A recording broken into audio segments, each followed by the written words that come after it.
Hello, my name is Cyril Lee, and I'll be presenting the paper Comprehensive Knowledge Distillation with Causal Intervention. So I'll start with some background on knowledge distillation. Traditional knowledge distillation trained the student by using the softened logics of a teacher as targets. And this was beneficial because we could transfer knowledge of the teacher to a much faster and light student network. So you can see that on the picture on the right. So the first novel contribution of the paper is comprehensive representation distillation. The first problem that the paper addresses is the fact that the MSE loss function is biased towards learning from samples with larger norm features. So the MSE loss function is defined as follows, and it's just the subtraction of two vectors, and it's the square of that. So let's look at the gradient of the MSE loss. It's 2 times VA minus VB. So by looking at the next two examples, we can see that it's not ideal. So the first case is when we have really small values for the vectors, but they're very different. So in this case, the gradient is also small, and you can see here that the gradient is actually 0.02 comma 0.06. However, VA and VB are orthogonal, which means that they're very different. And let's look at the second case. The second case, we have fairly large values, but the vectors are quite similar. But in this case, the gradient is 1, 1, which is a lot larger than the gradient in case 1. So this is not what we want. We want case 1, we want different vectors to have larger gradients, and we want similar vectors to have smaller gradients, regardless of their magnitude. So the paper addresses this by proposing a normalized MSE loss. One potential idea that could come up is why don't we use the MSE of the normalized vectors, and that's shown on the right. However, this simple solution doesn't actually work because we only align the direction of the two vectors this way, and the minimum point is not at VA equals VB. So for example, if we have VA equals to 1, 1 and VB equals to 100, 100, that minimizes this loss, but the two vectors are very different. So the solution that the paper proposes is below, and we see that this is simply just the MSE of two vectors over the magnitude of the second vector.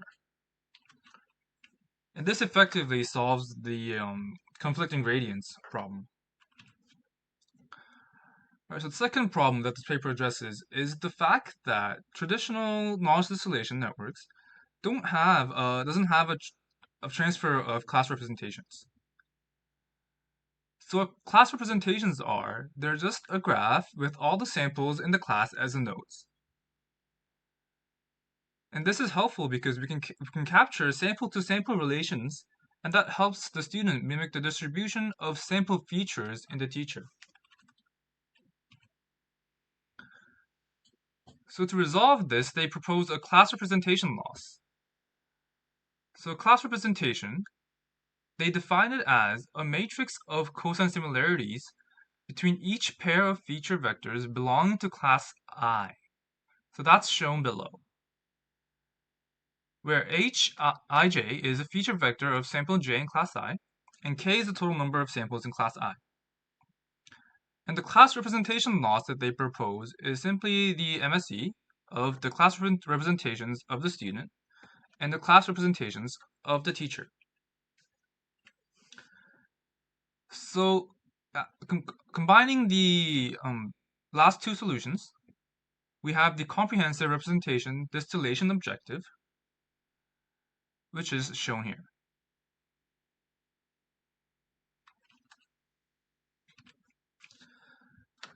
The second part that the paper contributes is interventional distillation.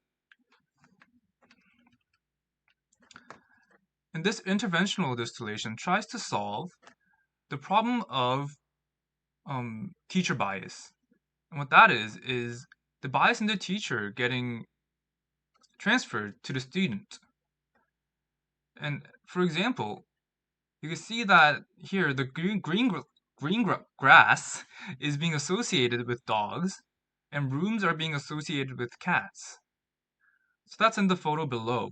And we can see that the student is actually misclassifying the cats as dogs because of the background. Another example is when a dataset with a lot of black dogs classifying a black cat as a dog. And that's also because of the context of the color black that's being associated with the dogs. Right, so to solve this, we can simply remove teacher bias by causal intervention. But it's not that trivial, so I'll start with some theoretical background. So we start by building a causal model consisting of 4 variables. So the K is prior knowledge, which is the context information that I just described, and X is the sample, Y is a prediction, and J is the context-based representation of X using the context basis in K. But we don't know what that means, and I didn't either, even after I read the paper. So here's some additional information on J. So J, as defined, is context-based representation of X using the context basis in K. So let's start with context basis. So context basis is simply a summary of the prior knowledge on class I. And so the authors define that as the weighted average of sample features in class I. And the weights are the teacher learned probability of xj belonging in class I. So that's the context base. So the coefficients now learned by the teacher for sample x on base Ci is shown in the formula below, where the sigma is the softmax function, the tau is the temperature to soften logits, and T is the teacher network. So now combining the context spaces and the coefficient, we get the context-based representation of x. And that the formula is below. So that's J equals AI, which is the coefficient, multiplied by Ci, which is the context base. All right, so given that information about J, now we can make a causal model displaying all the causal connections between the variables. So the causality, the fact that K causes X, is because the context prior determines the background of the objects and attributes of the objects. And K causes J because for the same image, J could be different under different dataset contexts. And also because J is being constructed using context bases in K. Now, X causes J because different images would give a different context. And the fact that X, which is the image, causes Y, which is the label, is trivial. And J causes Y because prior knowledge, such as grass in the background, affects Y through J. And you can see that the problem with this causal model is the prior knowledge K is a confounder of X and Y, which means that it affects both X and Y. So, before we go on to the solution, I should probably provide Moore's theory on due calculus. So the probability of Y given J is the conditional probability, and that is the probability of Y given that I observe a variable X with value X. Now, when we add the do here, the probability of Y given do X is the probability of Y if I set the value of X to X. So what that effectively does is if I set the value of x to x, it removes all the causal effects of other variables to x. So the effect of do x on a graphical model is that it removes edges going into x. So we can see that below. Now there's more theory on the rules of do calculus, but since I'm running out of time, please look at the Introduction to Judea-Pearl's do calculus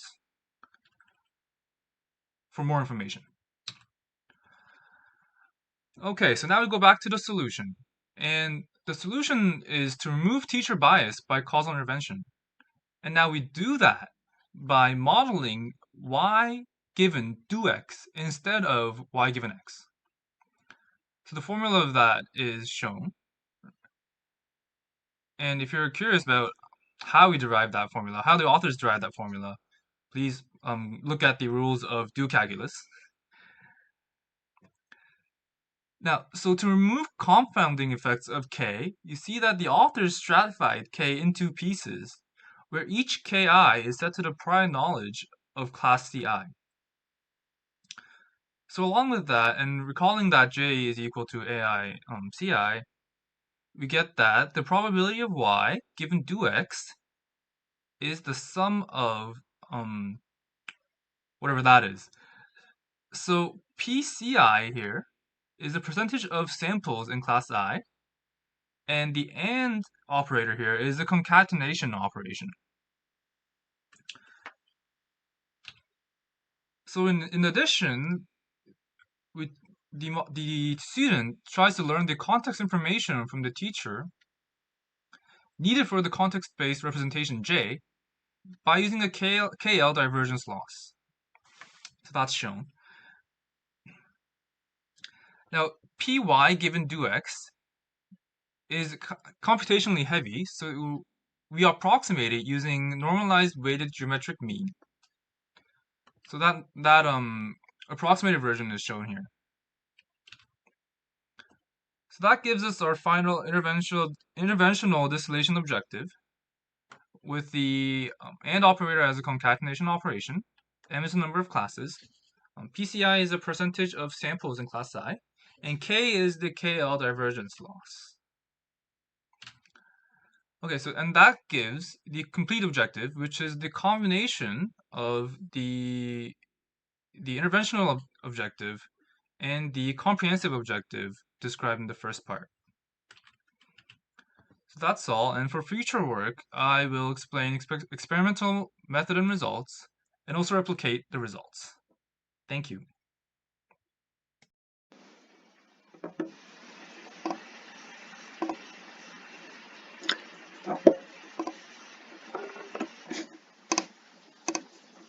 안녕하세요. 수강생 성현도입니다. 제 페이퍼는 Fairness via Representation Neutralization이고 유립스 2021년 논문입니다. 파이널 때 영어로 프레젠테이션 해야 된다고 하시면 말씀대로 진행하겠습니다. 이 페이퍼는 기본적으로 딥 뉴럴 네트워크가 성별, 인종 등 태스크 irrelevant한 정보에 바이어스돼서 특정 집단의 unfair한 디시전을 내린다는 fairness 이슈를 다루고 있습니다. 예를 들어서 수업 시간 언급해주신 컴파스 알고리즘의 경우 백인의 범죄의 위험성을 낮게 예측하고 흑인의 위험성을 높게 예측하는 문제가 있었는데요. 유사하게 성인의 수입이 많은지 적은지 예측하는 어덜트 데이터셋에서 남성과 여성의 리프레젠테이션 분포가 테스트 레이블과 코릴레이트 되어 있을 때 남성의 수입을 더 높게 예측하는 문제가 있습니다. 이처럼 DNN에 존재하는 태스크 irrelevant한 바이어스 문제를 해결하기 위해서 여러 연구가 진행되고 있는데 기존 방식들 중에 adversarial learning과 invariant risk minimization 등이 있는데요. 이런 방식은 클래시파이어와 인코딩 파트에 집중해서 unbiased representation을 배우려고 합니다. 그런데 sensitive information과 task label이 연관되어 있을 경우에 representation에서 완전히 correlation을 제거하기 어렵다는 문제가 있고 또 대부분의 기존 방식이 sensitive attribute에 대한 사전 정보에 접근을 해서 문제를 해결하기 때문에 실생활에 적용하는 데 어려움이 있습니다. 따라서 저자들은 보다 쉽고 효과적인 트레이닝 프레임워크를 제시했는데요. 이름은 Representation Neutralization for Fairness입니다. 이 방식은 인코더 부분이 아니라 태스크 스페시픽한 뒷부분의 레이어들을 디바이어싱 하는 것에 집중했습니다. 그 아이디어는 샘플의 리프레젠테이션을 뉴트럴라이즈 해서 뒷부분의 클래시피케이션 헤드를 다시 학습시킨다는 것이고요. 또 센서티브 어트리뷰션에 직접 접근하지 않고 프록시 어노테이션을 사용해서 이런 정보에 접근하기 어려운 상황에서도 프랙티컬하게 적용할 수 있다는 장점이 있습니다. 말씀드린 프로블럼의 노테이션을 말씀드리겠습니다. 파라미터 세타를 가지는 클래시피케이션 모델 F에서 피처 인코더 G는 인풋 X에서 리프레젠테이션 Z를 인코딩하고 클래시피케이션 헤드 C는 리프레젠테이션 Z를 기반으로 태스크 레이블 Y를 예측합니다.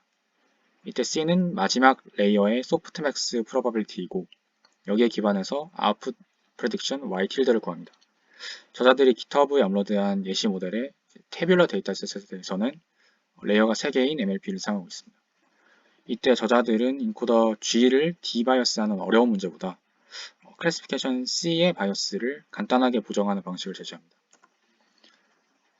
아이디어는 정말 간단합니다. 먼저 학습을 통해 이미 바이어스된 클래시파이어에서 클래시피케이션 헤드를 다시 학습시키는데요. 이 리트레이닝을 수행할 때 먼저 샘플을 뽑고 그것과 레이블이 같으면서 센서티브 어트리뷰트 같이 다른 샘플을 추출합니다. 그 두 샘플로부터 얻은 representation Z1과 Z2를 average해서 neutralized 피처를 얻고 비슷한 방식으로 output을 average해서 neutralized label을 만들고 classification head를 retraining 시킵니다. 여기서 제시된 로스를 통해서 보시는 것처럼 클래시파이어가 neutralized representation을 받아서 neutralized label을 배우도록 합니다. 이때 P는 파이널 레이어에 대한 소프트맥스 프로버빌리티이고 C와 P가 둘 다 소프트맥스 프로버빌리티이기 때문에 본질적으로는 동일한데 P의 경우에는 템퍼레처 하이퍼 파라미터 T를 도입해서 neutralized label을 구할 때 컨피던스를 조절할 수 있도록 했습니다. 간단하게 예시를 들어 작동 방식을 말씀드리겠습니다. 센서티브 어트리뷰트 A와 모델의 태스크 레이블 Y가 바이너리하다고 가정하고 레이턴트 리프레젠테이션 Z와 모델의 아웃풋 프로버빌리티 C를 표현했습니다. ZX축은 히든 레이어 유닛이고 이때 파란 부분이 태스크 렐러번트한 정보, 빨간 부분은 센서티브 어트리뷰트 정보입니다. 이제 태스크 아웃풋과 그러니까 센서티브 어트리뷰트 사이에 콜레이션이 존재해서 대부분의 경우에는 A가 1일 때 레이블이 1이고 A가 0일 때 레이블이 0인 상황을 나타냅니다. 그래서 첫 번째 페이지에서 모델을 학습시키면 태스크 렐러번트한 정보뿐만이 아니라 센서티브 어트리뷰트 A에 의존해서 디시전하는 바이어스된 모델을 얻게 됩니다. 이렇게 학습된 모델을 가지고 두 번째 디바이어싱 페이지에서는 이미 바이어스된 모델을 사용을 해서 리프레젠테이션을 구하는데요. 이때 테스트 레이블이 같고 센서티브 인포메이션이 다른 두 샘플에서 레이턴트 리프레젠테이션 Z1, 2를 가져와서 에버리지 리프레젠테이션을 구해서 센서티브 인포메이션을 중화하게 됩니다. 이때 뉴트럴라이즈된 리프레젠테이션을 클래시피케이션 헤드 C의 인풋으로 넣어주고 마찬가지로 모델 아웃풋에서 소프트맥스 P를 사용해서 뉴트럴라이즈 레이블을 만들고 슈퍼바이즈드 러닝의 레이블로 사용했습니다. 근데 이 논문의 중요한 컨트리뷰션 포인트 중 하나가 이러한 센서티브 어트리뷰트 정보에 직접 접근하지 않고 프록시 어노테이션을 제너레이트해서 이 프레임워크에서 사용한 것입니다. 즉 A에 대한 정보에 접근할 수 없을 때도 뉴트럴라이제이션이 가능하도록 했는데요. 이 문제를 해결한 아이디어 굉장히 간단합니다. 바로 바이어스된 모델의 컨피던스를 기반으로 해결했는데요. 예를 들어서 true 레이블이 1일 때 대부분의 경우에는 어트리뷰트 A가 1이기 때문에 이 경우에는 모델 컨피던스가 높은데 A가 0일 때는 컨피던스가 낮습니다. 이것을 활용을 해서 저자들은 바이어스된 모델의 프레딕션 컨피던스에 기반을 해서 보여드린 테이블처럼 프록시 어노테이션 A 햇을 제너레이트 했습니다. 그래서 말씀드린 프레임워크를 알고리즘으로 나타내면 먼저 퍼스트 페이지에서 바이어스 네트워크를 학습시키고 그 다음에 이 네트워크의 프레딕션 컨피던스 기반한 프록시 어노테이션 A 햇을 생성한 다음에 말씀드린 대로 뉴트럴라이즈된 리프레젠테이션을 만들어서 클래시피케이션 헤드의 바이어스를 보정하게 됩니다. 이때 추가적으로 프록시 어노테이션을 만들기 위해서는 모델에 확실한 바이어스가 존재해야 되기 때문에 바이어스 앰플리파이드 네트워크 FB를 같이 학습시키고 이 FB를 사용을 해서 프록시 어노테이션 A 햇을 만들었습니다. 이 FB를 학습시킬 때는 Generalized Cross Entropy Loss를 사용을 했고요. 실험적으로 이 로스를 사용했을 때 모델의 바이어스가 증가하는 것을 확인했습니다. 다음으로 실험 조건에 대해 말씀드리겠습니다. 먼저 Fairness 매트릭으로는 Demographic Parity와 Equalized Odds를 사용했습니다. 또 세 가지 벤치마크 데이터셋을 사용했는데 그 어덜트와 맵스는 태뷸라 데이터셋이고 MLP를 사용했고 셀럽 A는 이미지 데이터셋이고 레즈넷을 사용했습니다. 베이스라인으로는 Adversarial Training과 Equalized Odds Regularizzation을 사용했고 후자의 방법은 EO Fairness 매트릭에 대해서 직접 옵티마이즈하는 방식입니다. 실험 결과는 성공적이었다고 하는데요. 세 가지의 데이터셋과 두 가지의 Fairness 매트릭에 대해서 컨시스턴트한 결과를 얻었고 데이터셋 자체에 센서티브 어트리뷰션과 어트리뷰트와 태스크 레이블 사이에 코렐레이션이 존재하기 때문에 페어니스 매트릭이 증가할수록 어큐러시는 떨어지지만 저자들이 제시한 방식이 상대적으로 어큐러시를 덜 희생시키면서 페어니스를 증가시킨다고 합니다. 추가적으로 클래시피케이션의 디시전 바운더리 자체가 센서티브 인포메이션에 덜 의존한다는 증거를 제시했는데요. 프록시 리니어 클래시파이어 두 개를 사용했습니다. 둘 다 레이턴트 Z를 인풋으로 봤는데 하나는 모델의 프레딕션 Y를 예측하기 위해서 디시전 바운더리를 모사하게 만들고 또 다른 리니어 클래시파이어는 센서티브 어트리뷰트를 예측하도록 만들었습니다. 이 두 개의 리니어 웨이트 사이의 코사인 시밀러리티가 점점 실제로 감소하는 것을 보임으로써 이 프레임워크를 통해서 태스크 디시전 바운더리가 센서티브 인포메이션에 덜 의존한다는 걸 보였습니다.